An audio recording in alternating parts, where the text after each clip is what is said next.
В уходящем году зарегистрировано 574 преступления общеуголовной направленности, из которых оперативным путем раскрыто 436. За аналогичный период прошлого года 704, из которых раскрыли 644 преступления. Минус 130. Я считаю, это хороший результат. Да, и так, и по другим тяжкие преступления, если брать. Вот прошлый год 218, 206. Ну и раскрываемость, в принципе, очень достаточно хорошая. Одной из сложных проблем по-прежнему остается ситуация на дорогах. В уходящем году произошло 170 дорожно-транспортных происшествий. За аналогичный период прошлого года 201. МВД ведет активную работу по предотвращению ДТП. Однако, по словам Роберта Киут, только человеческим ресурсом не справиться. Поэтому в этих целях в 2024 году по республиканской трассе будет установлено более 50 камер фиксации нарушений ПДД. Вы понимаете, тогда каждый из нас, нарушая правила дорожного движения, будет понимать, что он где-то был зафиксирован. Плюс ко всему, у нас еще уже, в принципе, готово, мы ее уже в тестовом режиме запускаем, программу, так сказать, автоматическую, то есть передачи данных по автомобилю. То есть зафиксировался один автомобиль, и мы его можем просто быстренько найти везде, где бы он ни был, по тем камерам, которые у нас уже введены. Помимо этих камер, которые мы сегодня установили и будут установлены в рамках следующего года, так скажем, да, мы еще будем работать со всеми теми камерами, которые работают сегодня в онлайн-доступе. То есть под них также будет прописано программное обеспечение.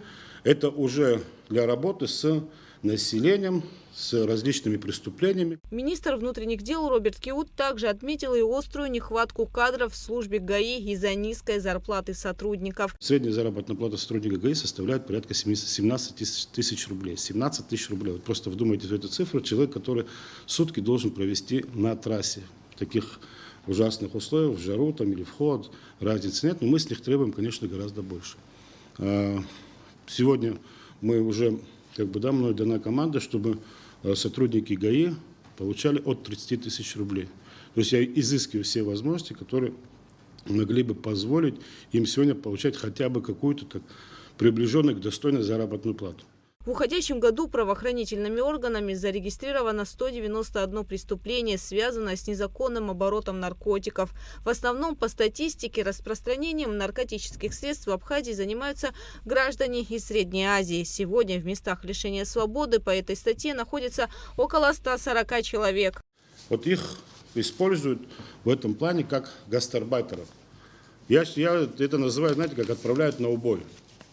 Они не знают ни законов в Республике Абхазия, насколько суровые у нас законы. Они даже не понимают, куда они едут. Им говорят, вот поезжайте туда-то и сделайте то-то. Потому что все показания дают практически одинаково.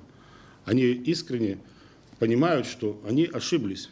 Но это наш закон, как говорится, он достаточно суров. И эти люди попадают на самом деле под эти статьи, очень, так скажем, жесткие. Я считаю, что это правильно. И в некоторых степени, наверное, еще нужно было еще ужесточить. Но вот обратно же, если мы видим, от одного и того же человека отправляются люди постоянно. Были у нас случаи, когда мы 12 до 15 человек с одного канала задерживали. Представляете, какое количество людей человек отправил на убой. Когда мы начинаем идти, видим уже, кто показания-то они дают, и когда какие-то соотношения приводишь, ты понимаешь, что там сидит один человек по этому каналу, который отправляет людей. Соответственно, мы проработали механизм с нашими российскими коллегами, который нам сегодня позволил уже работать там. И уже есть результаты. Нехватка кадров существует и в штате управления по контролю за оборотом наркотиков. Всего в подразделении 16 человек. Однако все службы МВД нацелены на эффективную работу в этой области и выполняют поставленные задачи. У нас нету в районных подразделениях таких подразделений, как УБЭП. У нас нету подразделений УКОН. У нас нету в районах, их как-то в свое время исключили. Конечно же, я считаю, это неправильно. Недостаточное количество людей сегодня у нас находится именно в этом подразделении. Но я обратно вам скажу так, что несмотря на то, что сегодня их мало, но работу они достаточно хорошую показывают. Плюс ко всему, у нас сегодня мы добились того, что районные подразделения очень хорошо работают в этом направлении, им помогают. Буквально недавно, на прошлой неделе, в Гулрибском районе была задержана целая группа закладчиков, которая помогала, так скажем, УКОНу вот, в работе.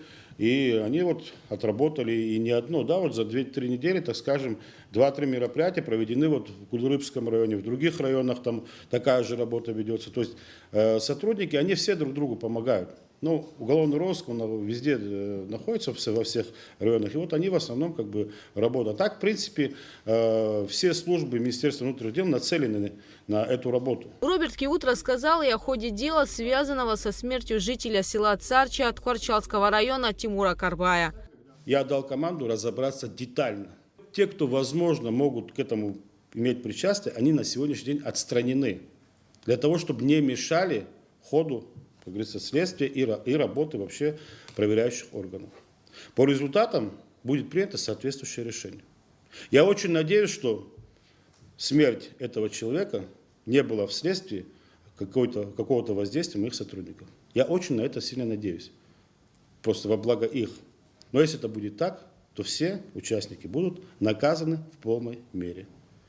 Никто от наказания не уйдет. В уходящем году проведено 85 служебных проверок. 2 материала направлены в Генпрокуратуру. 104 сотрудника подвергнуты дисциплинарным взысканиям. Это выговоры, строгие выговоры, в том числе и увольнение. Уволены 4 сотрудника. Есть увольнение, конечно. Предупреждение о неполном служебном соответствии 31 сотрудник.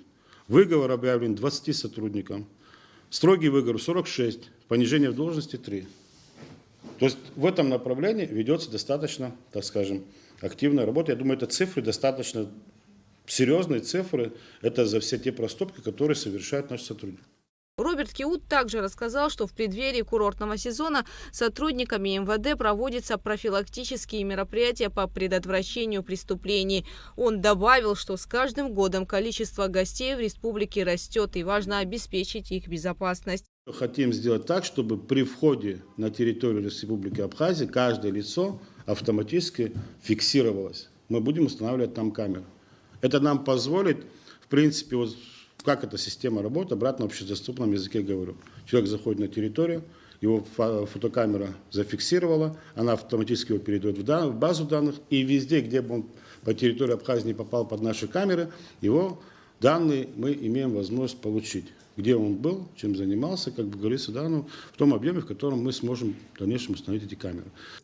Министр внутренних дел рассказал и об амнистии. В честь 30-летия Победы следственными подразделениями МВД было принято решение о прекращении 5 уголовных дел и вынесено решение об отказе в возбуждении уголовных дел по 32 материалам проверок сообщений о преступлениях. По амнистии из мест лишения свободы освобождено 13 человек.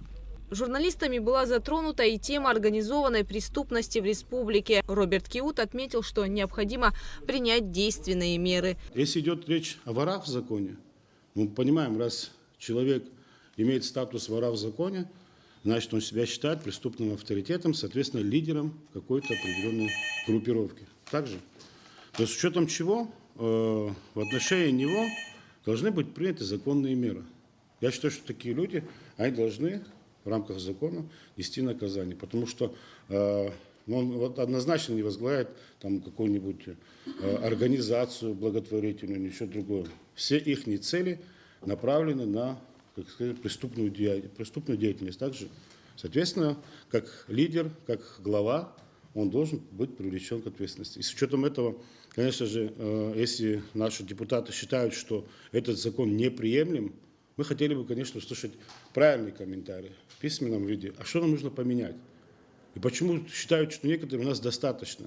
Сегодня есть возможности для привлечения такой категории лиц к уголовной ответственности. В завершении встречи с журналистами Роберт Киут подчеркнул, что во время сессии парламента, назначенной на 27 декабря, правоохранительные органы обеспечат правопорядок. Депутаты, то есть они являются народными избранниками, и они должны провести комфортно свою сессию. Никаких действий со стороны гражданского населения противоправных хотелось бы, чтобы не было допущено, потому что на все проявления незаконные мы будем соответствующим образом реагировать. В рамках пресс-конференции был затронут и ряд других важных тем. Гугу Савардания, Тимур Гогохия, Абхазское телевидение.